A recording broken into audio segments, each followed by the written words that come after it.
歌手として作曲家として精力的な活動を続けてきました。来日公演を終えたポール・マッカートニーさんと同世代2歳年上の平野アンカーマンがインタビューしました。Hello. こんにちは。こんにちは。How are you? Well, you must have found many grown-up old Beatles fans as well as new fans of Paul McCartney's. Yeah, and sometimes the old grown-up ones bring their children. So you're now starting to see babies in the audience, which is fine. I just hope they have earplugs. Well, when we listen to you, when you sing numbers like Hey Jude or Yesterday or Sgt. Pepper, you see, it gives you some kind of sentiment.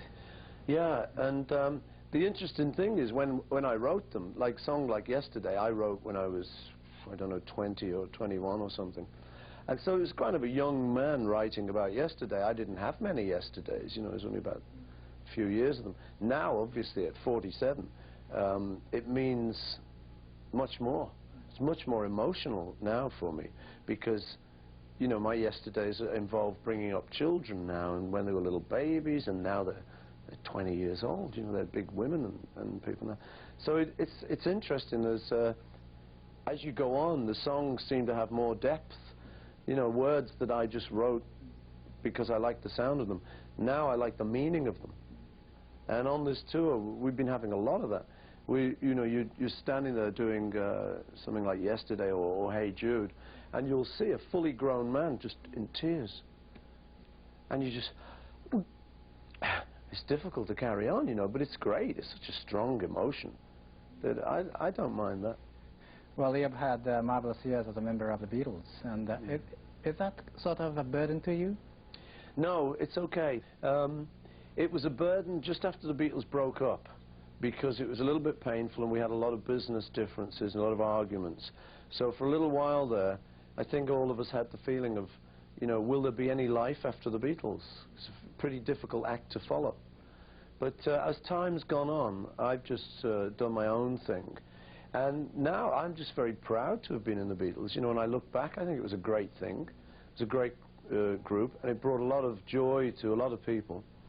And, you know, if you can do that in life, who's complaining, you know? What do you think is the biggest difference between Paul McCartney of 1960s and Paul McCartney of 1990s? 4 children. That's a big difference. Yeah, I think, you know, the maturity that comes with being a father. In the 60s, I was just a kid, you know, just a young man enjoying myself.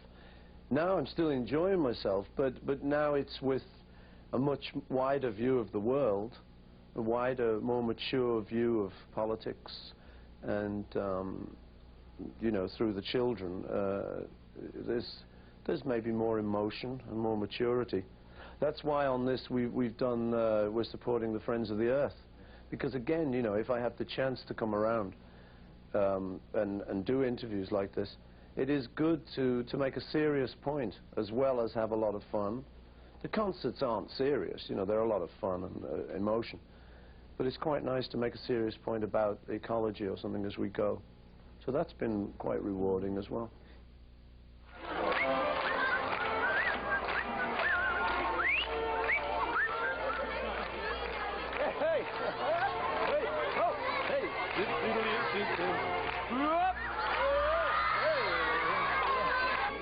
Okay, here we go.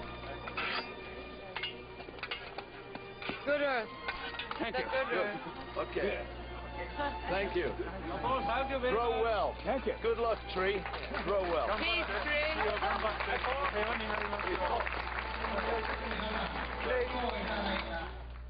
今回のコンサートのテーマが環境を守ろうということだったので、ジャパニーズプランティングセレモニーなんかいかがですかっていうふうにポールに言いましたら、大変興味を持ちまして、ぜひやってみたいっていうふうに言ってくださいました。So as a symbolic thing, planting a tree is a good thing, and I understand in Japan it's even more symbolic than it is for us in the West. So I like number one, I like seeing the kids. I love little kids and stuff, and when they're singing and stuff, I mean, you know, I love that. So that's a great thing. And then the kid who did the speech for me mentioned, thank you for coming with your message of ecology for the environment, because we need it. It's very necessary so that we grow up. So it's very good to be able to do something like that with your life, you know. So I enjoyed it. Linda and I had fun, and we planted the tree, and they've called the tree Paul. So, you know, maybe in many years it'll just remind people that there's a need for to care for the world we live in. And if I've helped with that sentiment, then I'm very proud. Well, Paul, what do you think you'll be doing in 10 years from now? I think I'll probably be still involved in music. But obviously, as I get older, I think it's got to slow down to some extent, you know, because, mind you, see, with the Beatles, we thought we'd be finished at about 25, age 25. We thought that was the age you had to finish. And then we looked at the age of 40, and we thought, well, 40, I mean, people are old by the time they're 40, you know, because it's the way, when you're young, you think that. When we reached 40, you know, I think I was still writing music and still enjoying it. Now I'm 47 and I'm still on tour and we're selling out. And, you know, the audience seem to think it's a good show. So I think I'll still be involved in music. But I have now another interesting direction, which is into what you might call more serious music. Next year I'm doing a piece for the Liverpool Philharmonic Orchestra. Now, so that's very interesting for me because it's a different, you know, as I get a bit older, it's been nice to be able to compose more maybe than perform. But I don't know. I've always keep thinking I've got to retire off performances. But when you get an audience like this, you know, you keep thinking, I'll go a few more years.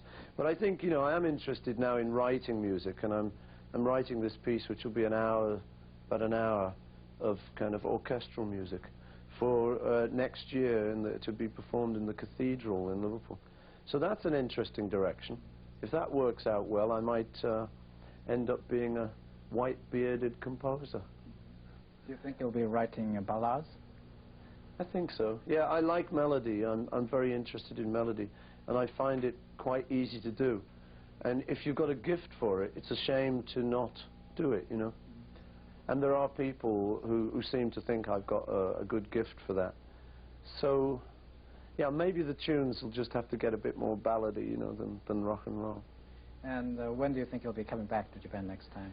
I think maybe in a couple of years, maybe 2 more years. The promoter wants us to come back in the summer. He said there's still more demand. But I would like to come back with a new piece of music and with a new show. I don't like to get boring, you know. So we've done this show. We've had 6 shows, very successful, and we've enjoyed them. I think the people have. So maybe in 2 years' time we'll come back with a new show. Yeah, thank you very much. And You're welcome. Domo. Domo. Okay. 大室さんはあれですよね、ビートルズとそれから解散した後彼が作ったウィングスとのちょうど中間の世代なのかしら、それともウィングスの世代なのかしらね。まあ、私たちの時はもうすでに解散された後でレコードを手にした時はもうこのグループはいないんだなって、昔のグループなんだなっていう気はしましたね。でもウィングスはやはり今っていう感じはしますよね。だけどやっぱり「Yesterday」なんていうビートルズの曲は、やはり高校の頃最初だったと思うんですけど、必死でね歌詞を一生懸命辞書で調べて読んで、多分最初に覚えた英語のちゃんとしたああいう歌っていうのは、ね、やはりビートルズの歌だったんじゃないかなと思うんですよね。あとこのポール・マッカートニーという人についてね、補足的な情報を付け加えると、彼はベジタリアン菜食主義者なんですね。